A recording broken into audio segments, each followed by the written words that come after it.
के बारे में। और आज हम बात करेंगे जेंकिन्स के। जेंकिन में हम आपको दिखाएंगे एक ASP.NET कोर वेब एपीआई को कैसे उसकी पाइपलाइन क्रिएट करते हैं जेंकिन्स में, और उसे गिटहब से कैसे कनेक्ट करते हैं, और जेंकिन्स फाइल के बारे में बेसिक नॉलेज आपको देंगे। तो फिलहाल आप देखिए कि जब आप फाइनली मतलब सेटअप कर चुके होंगे, तो आप देखेंगे कि आपका लोकल होस्ट और जो आपने पोर्ट दिया होगा वो नंबर डालेंगे तो आपको डैशबोर्ड खुलेगा ऐसा, जहाँ पे न्यू आइटम ऐड करने का, बिल्ड हिस्ट्री, यहाँ पे सेटिंग या प्रोफाइल वगैरह का ऑप्शन दिखेगा। अब यहाँ से नई पाइपलाइन क्रिएट करने के लिए यहाँ से आपको न्यू आइटम से ऐड करना होता है। तो उसके पहले जो है हम इस तरह से शुरू करेंगे, तो हम एक सिंपल वेब एपीआई का एग्जांपल लेके चलेंगे। तो चलिए एक वेब एपीआई क्रिएट करते हैं बेसिक। सो विजुअल स्टूडियो को अपने ओपन करेंगे एंड क्रिएट न्यू प्रोजेक्ट हमने किया। यहाँ पे वेब एपीआई मेरा सिलेक्टेड है, नेक्स्ट किया। और यहाँ पे हम इसको नाम लेट्स देते हैं जेंकिन्स, जेंकिन्स एपीआई, एपीआई, ठीक। एंड नेक्स्ट किया। यहाँ पे नेक्स्ट किया, .NET 8 में हम बना रहे हैं। सेम प्रोसेस है, आप इस ऐसे ही एपीआई, MVC, वेब फॉर्म, कोई भी एप्लीकेशन सेम तरीके से आप उसकी पाइपलाइन क्रिएट कर सकते हैं। सो अब बेसिक हमारा ये एपीआई सिंपल क्रिएट हो चुका है। तो इसको ऐड करने के लिए हमें क्या होता है कि हमें जेंकिन फाइल क्रिएट करनी पड़ती है, जिसका स्ट्रक्चर कुछ आपको दिखाता हूँ। जेंकिन्स फाइल क्रिएट करना पड़ता है, पाइपलाइन होती है। और पाइपलाइन के अंदर सिंटेक्स हम लिखते हैं, एजेंट बताता है, एनी मतलब ये ओपन सोर्स है। इन्वायरमेंट वेरिएबल यहाँ पे डिफाइन करना पड़ता है। फिर स्टेजेस होते हैं, जिनमें से आपका स्टेज रिस्टोर स्टेज होता है, स्टेप्स कुछ होते हैं। और स्टेप्स के अंदर जो इको के अंदर लिखते हैं मैसेज, जो आपको शो दिखता है कंसोल में कि कौन सा स्टेप चल रहा है। जैसे .NET रिस्टोर स्टेप यहाँ पे चला है। रिस्टोर स्टेप में क्या होता है कि आपका जो पैकेज है और एपीआई को सारी चीज़ को रिस्टोर करता है। बिल्ड में क्या होता है कि आपका एप्लीकेशन बिल्ड होता है। और यहाँ पे देखिए .NEट बिल्ड और सिंपल ये करके है।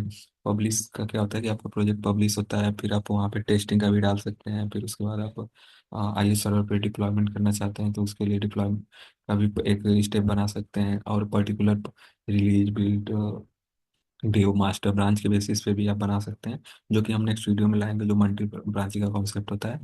और यहाँ पे आप पोस्ट मैसेज दिखाते हैं कि मेरा सक्सेस हो, तो ये इको मैसेज प्रिंट कर देता है। फेलियर होते हैं मैसेज प्रिंट ऑलवेज, मतलब हमेशा ये प्रिंट हो। सो सिंपली हम एक जेंकिन्स फाइल क्रिएट करेंगे, तो उसको हम अपने सोल्यूशन लेवल पे क्रिएट करते हैं। तो यहाँ से हम जाएंगे अपने फोल्डर में, और हम जाएंगे अपने सॉल्यूशन लेवल पे। यहाँ पे हम ऐड करेंगे न्यू, और ये जो थी इसका नेम रखते हैं सिंपली जेंकिन्स फाइल, FILE। और इसको टेक्स्ट फाइल नहीं होती, इसलिए टेक्स्ट को रिमूव कर लेंगे, इंटर करेंगे, तो ये हमारी जेंकिन्स फाइल क्रिएट हो गई। अब ये क्या है कि मेरे सॉल्यूशन लेवल पे है, तो इसको मुझे यहाँ पे इंपोर्ट करने पड़ेगा अपने एप्लीकेशन में। यहाँ से ऐड करेंगे और एग्जिस्टिंग आइटम पे क्लिक करेंगे। यहाँ से हमने ऐड किया सिंपली, ये हमारा जेंकिन्स फाइल ऐड हो चुका है। अब इसको हमें क्या करेंगे, सबसे पहले गिटहब पे पुश करेंगे। तो यहाँ से ऐड सोर्स पे ऐड करेंगे। गिटहब पे पुश करने का भी अगर आपको सेपरेट वीडियो चाहिए तो कमेंट करिए। बाकी हमारा नाम हो गया है, मेरा हो गया। बाकी हम इसको पब्लिक रखते हैं, विजिबिलिटी, ये पुश करेंगे तो सिंपली हमारा पुश हो जाएगा। बाकी लॉगिन नहीं होगा अगर आपके विजुअल स्टूडियो में गिटहब, तो वहाँ पे पॉपअप आता है।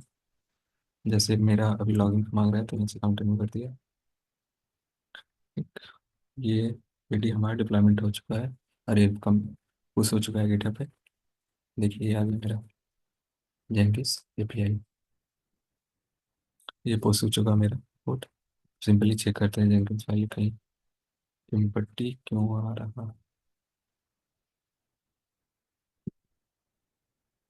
और जेंकिस फाइल जेंकिस फाइल इम्पट्टी आ रहा, एक्सटर्नल मेरा बाहर से पकड़ रहा है, यानी कि इसको कंसीडर नहीं कर रहा है मेरे फाइल को। नहीं नहीं, अभी तो हमने इसमें कुछ डाला ही नहीं। सो वैसे तो हम यहाँ पे नोटपैड पे अपने लिख के रखे हैं जेंकिन्स फाइल का, ताकि टाइम वेस्ट ना हो। तो इसको हम सिंपल कंट्रोल C करेंगे और यहाँ पे पेस्ट करेंगे। तो आप सिंपली देख सकते हैं पाइपलाइन होता है जिसके अंदर ये सारे लिखते हैं। फिर एजेंट एनी टाइप का हो गया, स्टेजेज हो गया, फिर रिस्टोर, बिल्ड, अभी हम रिस्टोर बिल्ड कर रहे हैं, बाकी तो पब्लिश और डिप्लॉयमेंट वगैरह का हम नेक्स्ट वीडियो में लाएंगे। यहाँ पे मैक्स से दिखाएगा और सक्सेस हो गया कि नहीं। अब इसको हम सेव कर लेते हैं और वन चेंजेस इसको हम ऐड कर लिए। हम डाल दिए जेंकिन्स फाइल एडिट, ऐसे ही लिखा, create and push, running background, successfully push हो गया। अब चेक करते हैं इसमें कुछ आए।